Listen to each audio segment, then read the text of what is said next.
दोस्तों, क्या आप भी इन प्रॉब्लम को फेस कर रहे हैं? क्या आप भी देख रहे हैं कि आपके अपनी क्लिनिक पर पेशेंट कम है, जबकि बराबर में बगल में कोई दूसरे डॉक्टर है, उनके पास एक लंबी कतार लगी हुई है पेशेंट की। अगर आप भी इस प्रॉब्लम को फेस कर रहे हैं तो आपको कुछ बदलाव की ज़रूरत है। कुछ ना कुछ बदलाव की ज़रूरत है, बिकॉज़ आपको पता है कि आपकी प्रैक्टिस अच्छी है, आप लंबे समय से प्रैक्टिस कर रहे हैं, एवरीथिंग इज़ ओके। इवन फिर भी आपको कोई ना कोई बदलाव चाहिए होगा वहाँ पर। कहीं न कहीं कोई ना कोई ऐसी चीज़ है जो आप लैक कर रहे हैं। यहाँ पर हम बात करेंगे 7 पॉइंट, और उन 7 पॉइंट में से कोई ना कोई पॉइंट ऐसा ज़रूर होगा जो आप लैक कर रहे होंगे, जिसको आप कहीं न कहीं मिस कर रहे हैं।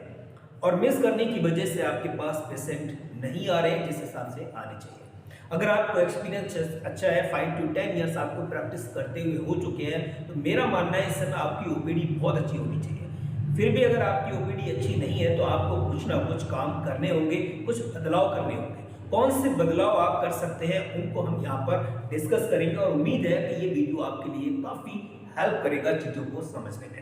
वन बाय वन डिस्कस करेंगे, लास्ट तक बने रहेगा। अगर आप चैनल पर नए हैं तो आप चैनल को सब्सक्राइब जरूर कर दिएगा, और सब्सक्राइब करके बेल आइकन जरूर प्रेस कर दें, क्योंकि इस तरीके के वीडियो पैरामेडिकल से रिलेटेड या क्लिनिक से रिलेटेड वीडियो हमारे चैनल पर मिलते हैं। और उम्मीद है कि इस चैनल से आपको कहीं ना कहीं कोई वैल्यू लाइफ में जरूर ऐड ऑन होती है। चलिए स्टार्ट करेंगे और समझेंगे, वन बाय वन डिस्कस करेंगे। पहला पॉइंट जो सबसे ज्यादा इंपॉर्टेंट है वो है आपका अपना बिहेवियर। आप पहले चेक करें, खुद से ये बात पूछें कि आपका जो बिहेवियर है वो पेशेंट के साथ कैसा है। अगर आपका बिहेवियर पोलाइट है, आप काइंडनेस है, आपका बिहेवियर बहुत अच्छा है, तो फिर इसका मतलब है कि बिहेवियर को लेके आपका कोई इशू नहीं है। तो आपको अपने पेशेंट के साथ बहुत ही पॉजिटिवली बिहेव करना है। इस तरीके से बिहेव करना है कि उनको आपकी हर एक बात अच्छी लगे, क्योंकि सबसे पहला जो इम्पोर्टेंट पॉइंट होता है वो बिहेवियर का होता है। अगर आपका बिहेवियर ही पसंद नहीं आता है पेशेंट को, तो मुझे नहीं लगता कि वो दोबारा आपके पास मेडिसिन या दवाई लेने आएगा, नहीं आएगा। उसके बाद बहुत सारे डॉक्टर हैं, ऑप्शन बहुत सारे हैं, हमें कुछ ना कुछ एक्स्ट्रा देना पड़ेगा। देखिए, अदर डॉक्टर हैं वो भी सेम मेडिसिन देते हैं, आप भी सेम मेडिसिन देते हैं, लेकिन उनके पास लाइन लगी हुई है और आपके पास लाइन नहीं लग रही है। इसका मतलब कहीं ना कहीं कोई चीज ऐसी जरूर है जो आप मिस कर रहे हैं। उस चीज को ही आपको फाइंड करना है। तो पहला पॉइंट याद रखिएगा, बिहेवियर। अगर आपको लगता है कि आपका बिहेवियर पोलाइट नहीं है, अच्छे से आपका वे ऑफ टॉकिंग नहीं है पेशेंट के साथ, तो आप अपने बिहेवियर को जरूर चेंज करें। ये बहुत इंपॉर्टेंट चीज है, इस पर जरूर फोकस करिएगा। आप में से बहुत सारे लोग अगर पोलाइट बिहेव कर रहे हैं तो इट्स ओके, अगर नहीं कर रहे हैं तो करना शुरू करें, क्योंकि पेशेंट को यही बात अच्छी लगती है।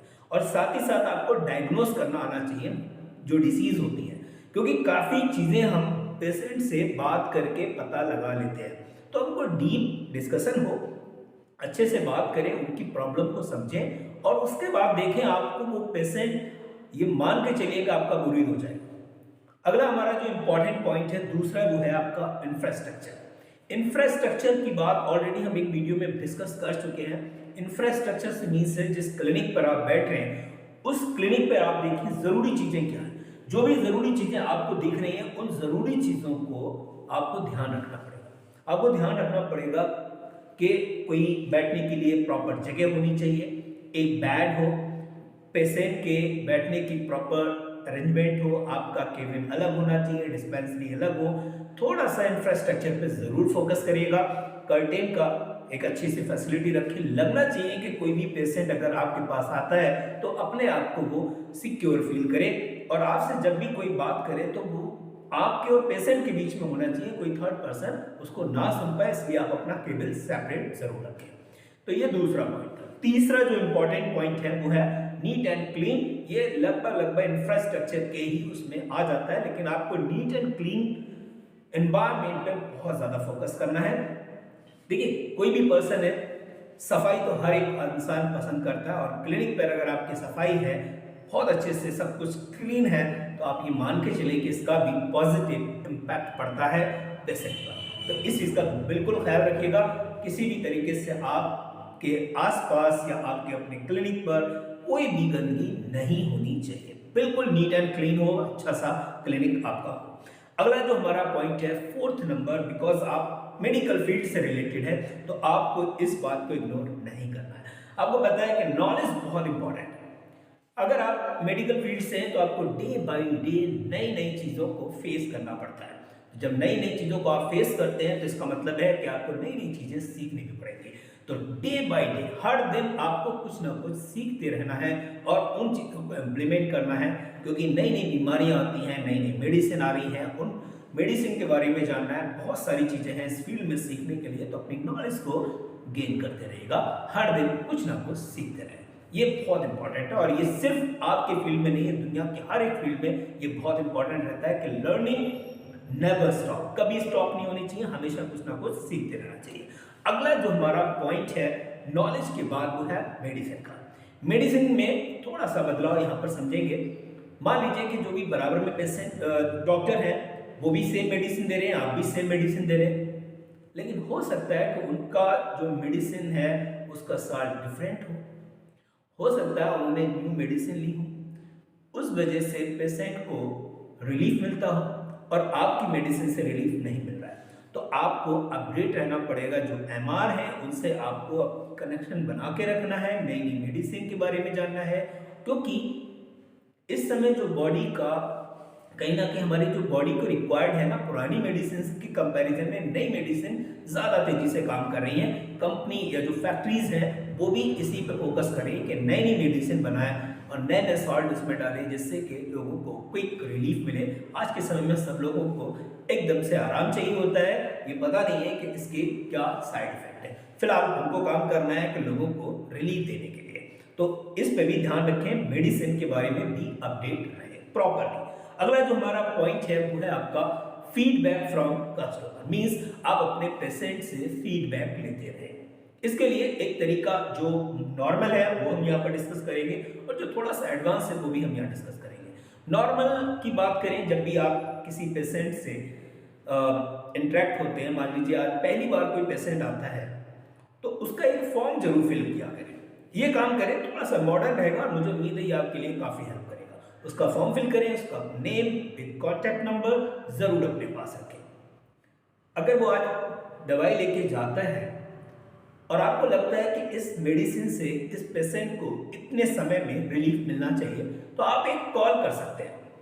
उस कॉल पे उसके हालचाल आप अगर पूछेंगे तो ये समझिए कि ये चीज़ आपके पेशेंट के, आपके कस्टमर के दिल में एक हमदर्दी पैदा करेगा और वो कस्टमर, वो पेशेंट हमेशा के लिए आपका हो जाएगा। और अगर आपकी जो मेडिसिन है वो उसके लिए काम कर रही है तो ये बहुत ही न्यू टेक्निक है। अगर इस टेक्निक को आप अपनाते हैं तो मुझे उम्मीद है आप बहुत तेजी से ग्रो कर पाएंगे। अगला जो हमारा पॉइंट है जो बहुत ज़्यादा इंपॉर्टेंट है, जिस पर हम ज़्यादा फोकस करते हैं और कहते हैं जो दिखता है वो बिकता है, ये बिल्कुल सही बात है। आप अपनी क्लिनिक पर क्या चीज़ दिखाना चाहते हैं।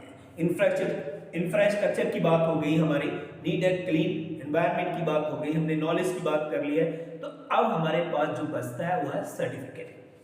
जो भी सर्टिफिकेट आपने लिया है, मे बी CMSCD हो, BN/E है, DN/E या कोई भी सर्टिफिकेट है, तो आप जहां पर बैठते हैं आप अपने चैम्बर में बैक साइड में उसकी फ्रेम करा के फोटो जरूर लगाएं।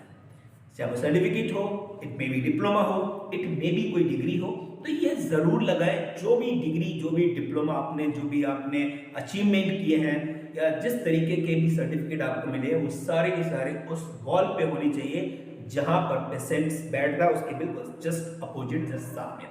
इससे पॉजिटिव इम्पैक्ट पड़ता है और ये पता चलता है कि हाँ, ये डॉक्टर ने ये सारी डिग्रियां ले रखी हैं, हम इन पर आसानी से ट्रस्ट कर सकते हैं, क्योंकि बातों से ज़्यादा आजकल सर्टिफिकेट का असर पड़ता है। तो ये था आज का वीडियो। अगर इन 7 पॉइंट पर आप ध्यान देते हैं तो याद रखिएगा ये जरूर आपके लिए काम करेंगे, बस आपको इसको फॉलो करना है।